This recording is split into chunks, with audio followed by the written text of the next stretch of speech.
Assalamualaikum warahmatullahi wabarakatuh. Selamat pagi.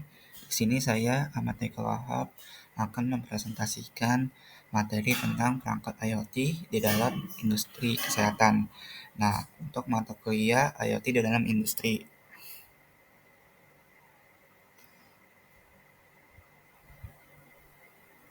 Yang pertama itu ada perangkat Vital Sign Monitor. Nah, perangkat Vital Sign Monitor itu berfungsi untuk memantau kondisi tubuh pasien seperti detak jantung, tekanan darah, suhu tubuh, dan kadar oksigen secara otomatis dari pasien.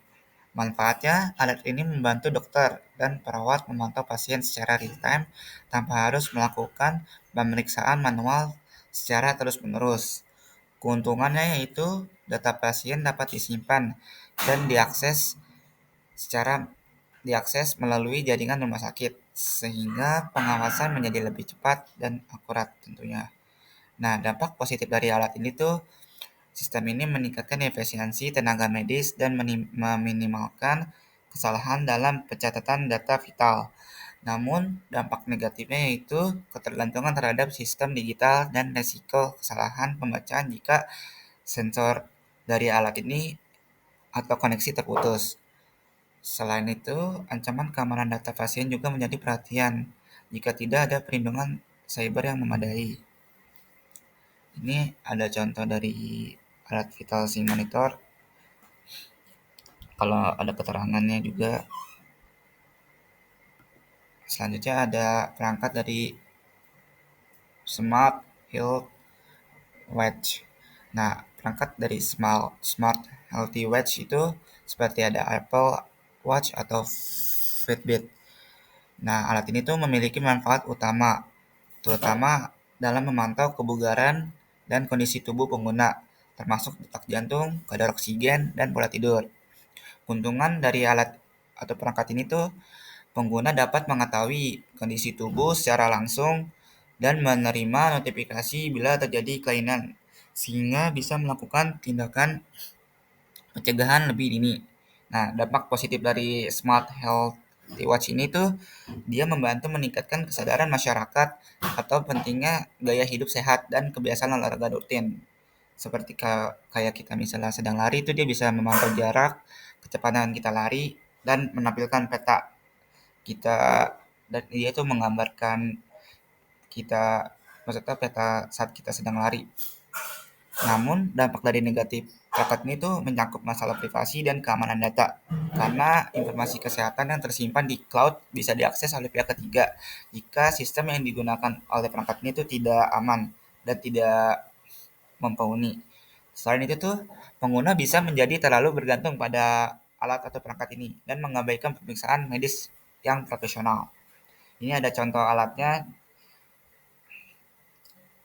dia tuh kayak menampilkan keterangan waktu, hari, tanggal, detak jantung, keterangan dari dia lari, jaraknya, terus ada di lainnya. Nah, selanjutnya itu ada perangkat Connected Glucose Monitor. Nah, perangkat ini tuh memiliki manfaat besar bagi penderita diabetes karena mampu mengukur kadar gula darah secara otomatis dan mengirimkan hasilnya ke ponsel atau ke dokter melalui jaringan internet yang sudah diatur atau terhubung. Nah, keuntungan dari Connected Glucose Monitor ini tuh pengguna tidak perlu melakukan pemeriksaan manual secara terus-menerus dan dokter dapat memberikan penyesuaian pengobatan berdasarkan data yang diterima. Dampak positifnya yaitu kualitas hidup pasien lebih meningkat karena pengobatan menjadi lebih cepat dan akurat. Namun dampak negatif dari perangkat ini tuh antara lain biaya perangkat yang tinggi, ketergantungan pada koneksi internet, serta potensi kebocoran data medis. Selain itu, jika sensor tidak dikalibrasi dengan benar, hasil pengukuran bisa menyesatkan dan membahayakan pasien. Nah, ini tuh ada contoh alat atau perangkat dari Connected Glucose Monitor, yaitu tinggal menyambungkan sensornya ke tangan dan akan menampilkan hasil datanya di alatnya, monitornya.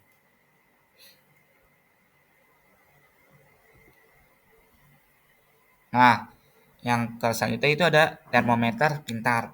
Nah, termometer pintar itu memiliki manfaat dalam memantau suhu tubuh pasien secara cepat dan terhubung ke aplikasi kesehatan untuk menyimpan riwayat suhu.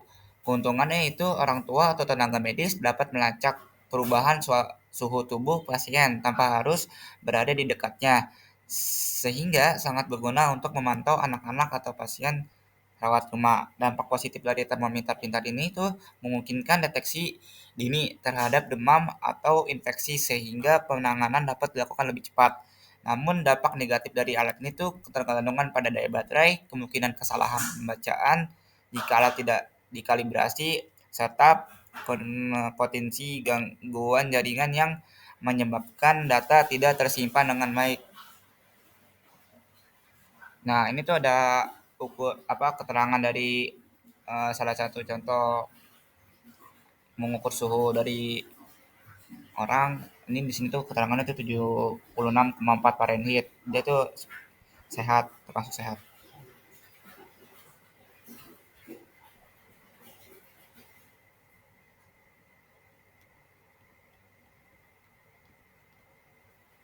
Nah, selanjutnya itu ada inhaler cerdas. Nah, inhaler cerdas tuh perangkat yang memiliki manfaat utama seperti membantu pasien asma atau penyakit paru, obstruktif kronik atau PPOK agar lebih disiplin menggunakan obat.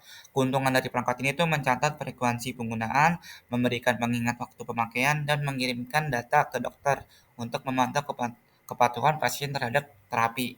Dampak positif dari alat ini tuh pasien lebih mudah mengontrol kondisi pernapasannya dan risiko serangannya mendadak dapat diminimalkan.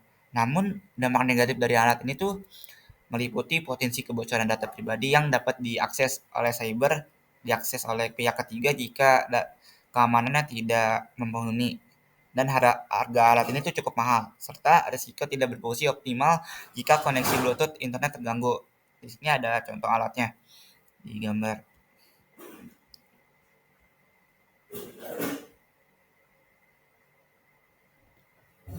Nah, kesimpulan dari materi ini tuh secara keseluruhan berbagai perangkat IoT kesehatan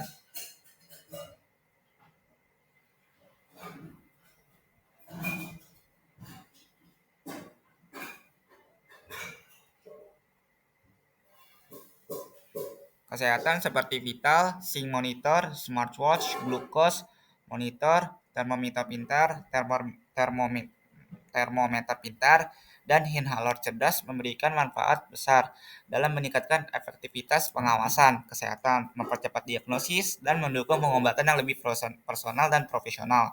Meskipun demikian, tantangan utama yang harus dihadapi adalah biaya tinggi, kendala sensor, serta perlindungan privasi dan keamanan data pasien. Dengan pengelolaan dan regulasi yang tepat, teknologi IoT itu di bidang kesehatan dapat menjadi solusi unggul untuk meningkatkan kualitas hidup masyarakat di era digital, khususnya di industri kesehatan itu sendiri. Nah, ini tuh referensi yang saya gunakan ada 5. Demikian dari presentasi saya.